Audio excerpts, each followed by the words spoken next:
తెలుగు ప్రజలకు సంక్రాంతి ఓ పెద్ద పండగ. చిన్న, పెద్ద అనే తారతమ్యం లేకుండా ఆనందోత్సాహాల మధ్య ఈ వేడుకను నిర్వహిస్తూ ఉంటారు. సంక్రాంతి ఔన్నత్యం, సంప్రదాయాలు, రుచికరమైన పిండి వంటలు, ముచ్చటగొలిపే రంగురంగుల ముగ్గులు ఒక ఎత్తైతే, కొత్త బట్టల్లో మురిసిపోతున్న చిన్నారుల కేరింతలు మరోవైపు ఓ సందడి వాతావరణాన్ని సృష్టించాయి.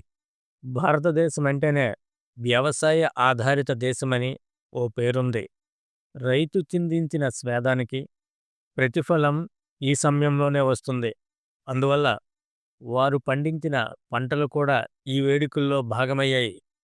వరి కంకులు, చెరుకు గడలు, పాలు పొంగించే కార్యక్రమానికి పెద్దపీట వేస్తూ ఈ వేడుకలను నిర్వహించడం ఆనవాయితీగా వస్తుంది.